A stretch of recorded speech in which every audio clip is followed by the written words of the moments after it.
And we are live. Another episode of the Leadership Laboratory. In today's stream, I'm going to tackle a study that discusses a central paradox that's rarely discussed with any sort of nuance, in any contemporary leadership conversations or in any of the leadership literature, at least until this study. And so the question that I'm going to be trying to answer today is, can a leader be both narcissistic and humble? And uh, moreover, should they be? And this is something that I've been talking about or alluding to all week regarding my discussions of narcissism and leadership. And so, in order to do so, we'll be reviewing what I found to be a pretty fascinating and really empirically rich and quite eye opening study that was published in the Leadership Quarterly back in 2017. And it was authored by Zhang, Waldman, and Han. And it's titled, quote, CEO Humility, Narcissism, and Firm Innovation, a Paradox Perspective on CEO Traits. So let's start off by defining one key term that's important for the rest of this conversation, and that is the definition of paradox. In leadership theory and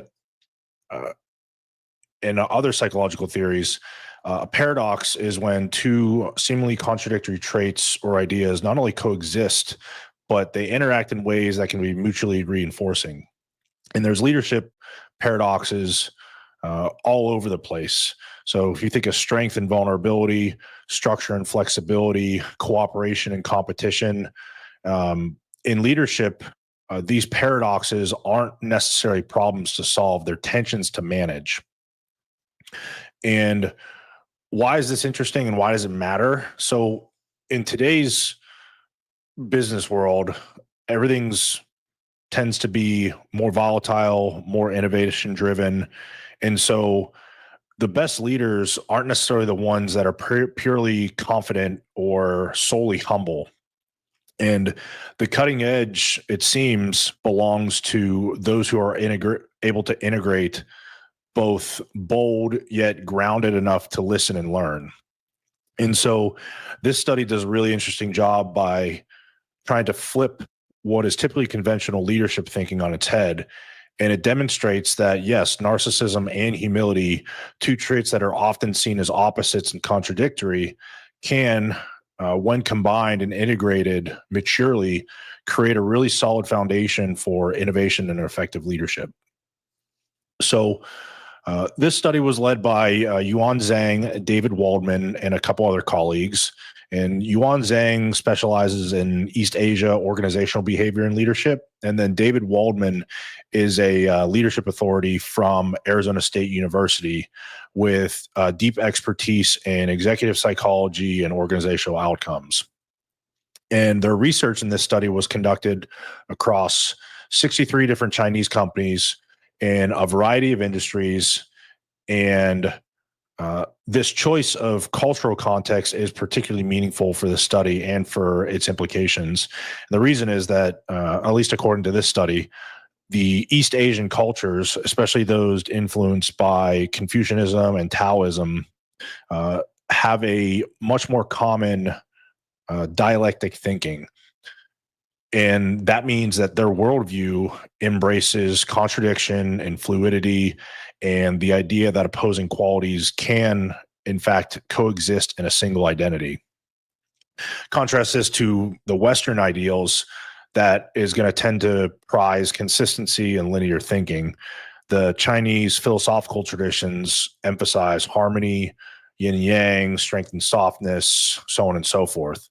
So in this setting, the authors thought it would be far less unusual for a leader to be perceived as both confident and humble, or bold and self-reflective, in terms of humility and narcissism, and therefore an effective place to conduct their study. So in this study, the authors explore how these traits that are normally seen as opposites interact to influence firm innovation. And this matters because innovation is a key lever for business survival, organizational survival, and it's a competitive advantage in modern economies. So the leader that can integrate both narcissism and humility stands to have a huge competitive advantage next to their peers. And they note some historical examples, one of which is Steve Jobs from Apple, whose second tenure at Apple had a vision that ended up reshaping the entire industry. And then another example that they provide is Olli-Pekka Kalasvo, the Nokia CEO, who ended up being dismissed after failing to lead the company to innovation, and they squandered. So these authors' core question is interesting, and it's that what personal traits make the difference between leaders, or in this the study's case, CEOs, who ignite innovation, and what personal traits make leaders fall behind from their peers.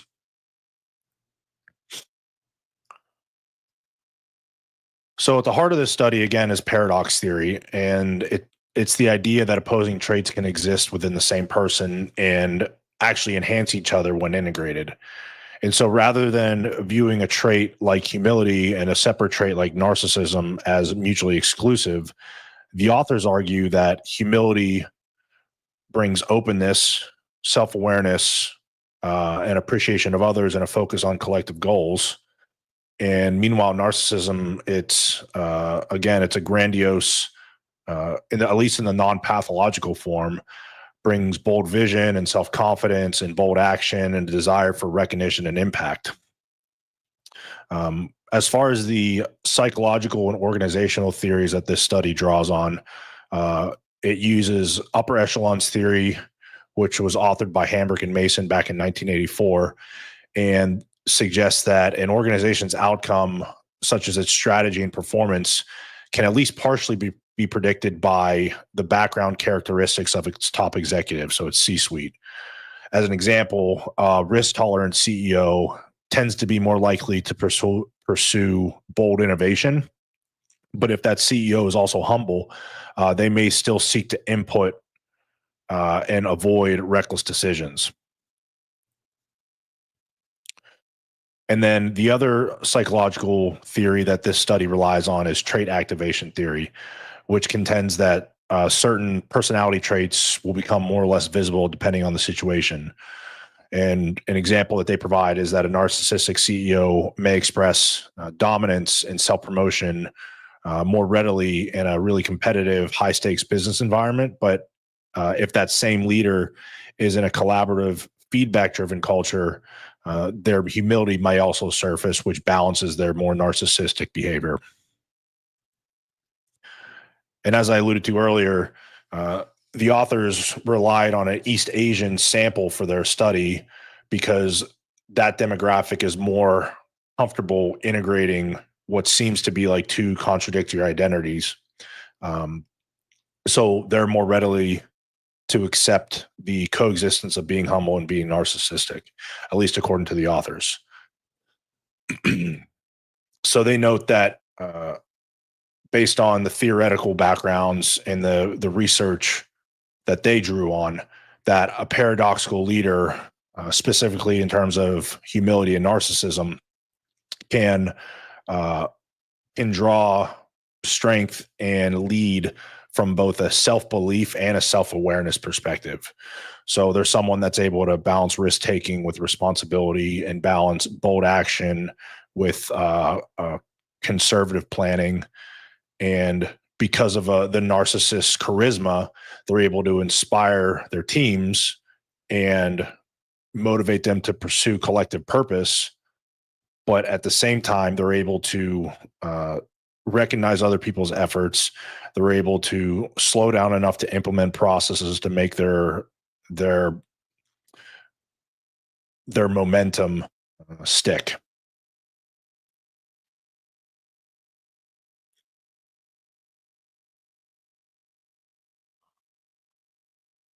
So this study collected data from a little over 60 CEOs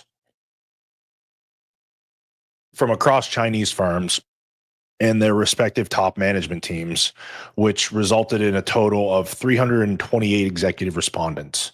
The top management members were asked to evaluate their CEOs, which then allowed the researchers in this study to cross-validate the leadership behaviors or the reported leadership behaviors from both a self-report and a peer report perspective. And a couple different instruments were used to measure each construct in this study. Narcissism was assessed through the Narcissistic Personality Inventory, which again is a well-established tool for measuring non-clinical grandiose narcissism. And then narcissism was self-reported by the CEOs to capture their internal self-perceptions. In terms of humility, it was measured via peer evaluations from the top management teams. There was a 6-item scale, and it adapted questions from both existing literature on humility. Example questions were things like, my CEO acknowledges when other people have more expertise, and my CEO actively seeks feedback. So this peer reporting method, according to the authors, helped minimize social desirability bias. The study also attempted to measure socialized charisma, which they used 2 different dimensions from a test called the multi-factor leadership questionnaire. And it was broken down into the dimension of idealized influence, which reflects a leader's moral authority and role modeling, and then inspirational motivation, which reflects the ability to articulate a compelling and collective vision.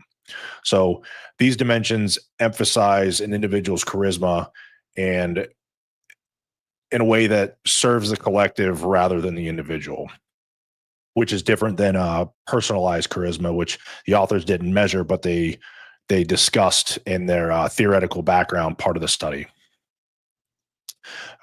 Another dimension that this study attempted to measure was innovative firm culture, which is the process side of innovation.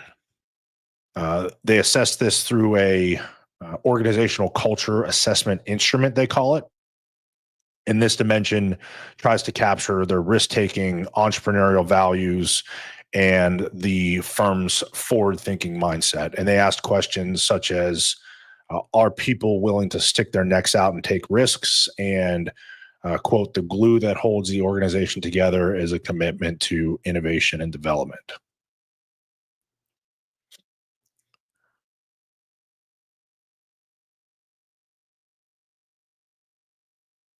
So the authors contend that their multi-source approach provided a balanced and comprehensive view of how these traits manifested in CEOs and affect organizational cultures. In terms of their statistical modeling and hypothesis testing, they used what they called a hierarchical multiple regression. And their control variables were the CEO's age, the CEO's gender, their education, their founder status, their firm size, and the firm performance. The main effects that they were looking to measure was humility and narcissism, which are both entered as separate predictors. Something that they mentioned in the study that I thought was interesting was that up until recently, at least, the management sciences measured humility and narcissism as what they called reverse coding. So as far as the regression model was concerned, they often were coded as opposites of one another as opposed to separate constructs.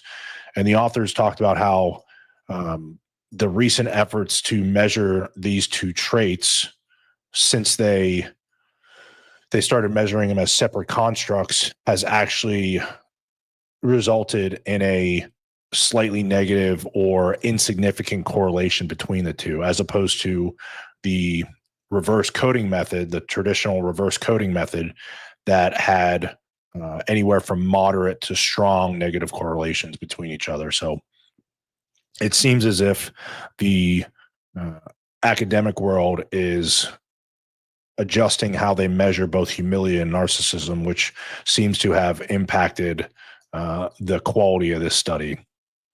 And then the interaction term of this study was obviously humility and narcissism.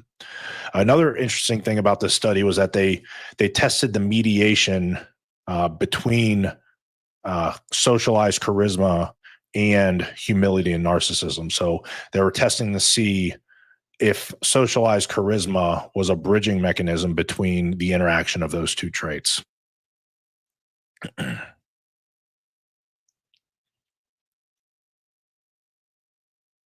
As far as the key findings,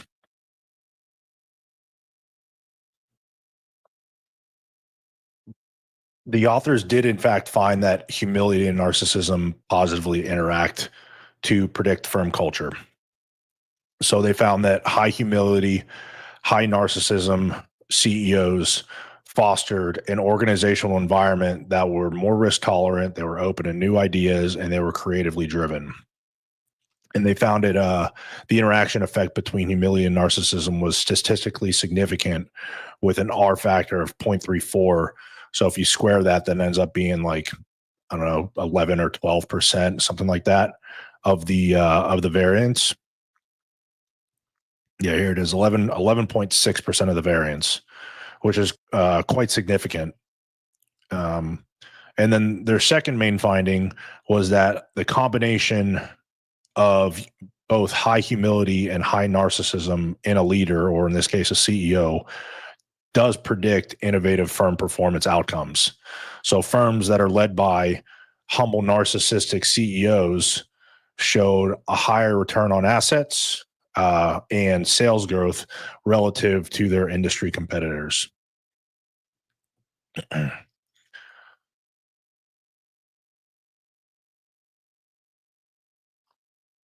third finding relates to the socialized charisma dimension that they included.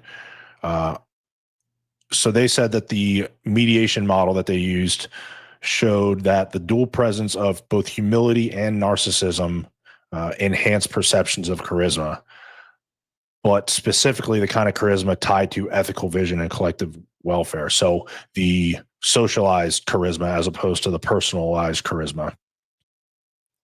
And according to them, this type of socialized charisma is one that encourages trust and elevates morale and contributes to the innovation beyond what either trait on their own could accomplish.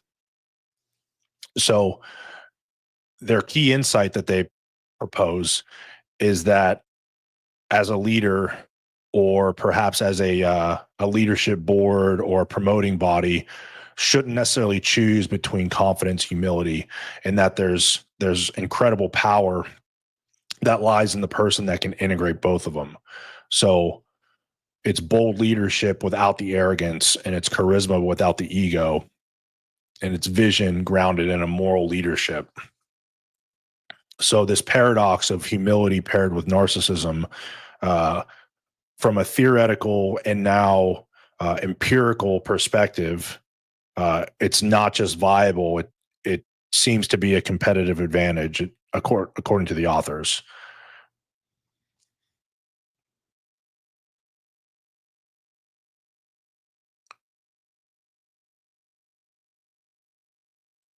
So this was a pretty interesting study, I thought, and it goes to show what I've been saying all week, in that um, a narcissistic leader who is able to check their humility, uh, either by themselves or with some outsourced processes via mentors or organizational practices, is not only possible, it's desirable, and it's incredibly positive, or at least it can be incredibly positive on the organization. And there's plenty of examples in history that validate this. I mean, we already talked about CEO Steve Jobs back in his second tenure in Apple. So he was someone that was widely considered as incredibly narcissistic yet visionary. But in his second tenure, he was considered to become a lot more humble. And the result was that he revolutionized the phone industry with the iPhone. Even someone like farther back in history, like Abraham Lincoln, he was considered humbled in nature, but there were times where his willingness to be strategically bold and confident made him successful. And he was able to balance his natural empathy with what seems like an unnatural willingness to be decisive in action and therefore as leadership. And then you even see people like Jocko Willink and his company Echelon Front, who champions things like extreme ownership. They're always advocating for leaders that are aggressive and humble, and they're always advocating for people that are aggressive in their actions, and they're always advocating for people that are deeply humble. So this study shows that that advocacy on behalf of Jocko and his team is both grounded in obviously their experience, but secondly has a theoretical background and it has a empirical background, at least according to this study. So as far as leadership takeaways or organizational takeaways, there's a couple ways to apply this research. So one, if you're in a position to hire, it seems like it's ideal that you look for that paradox. You look for the person that can display humility, but also has the drive that tends to be common in narcissists, as opposed to just picking one. As far as the individual goes, if you observe yourself having one trait over the other, cultivating the opposite, whether it's humility or narcissism, integrating boldness with teachability, and seems to be prudent. And if you can't articulate it or you can't cultivate it in yourself, then finding someone who complements you is another strategy. So this is something that I had to do with some of my shortcomings and my leadership skills with, I'm not a super charismatic person, at least in terms of like outgoingness and gregariousness. It's my observation, and I've been told that my charisma is more embodied. So having someone that can generate momentum and generate enthusiasm on my leadership team was something that I had to seek out. Another thing to take away from this study is that it's important for organizations and leaders to elevate people who align with the larger vision and the team welfare. So if you're, part of a C-suite, then elevate the people who are aligned with your vision and who are aligned with the organizational welfare. If you're a middle level leader, look for junior leaders who are on board with your vision but also are considering the team welfare. And then another takeaway from this is the use case for peer evaluations. So especially when it comes to measuring things like narcissism and humility, they can be more observable by others than self-report.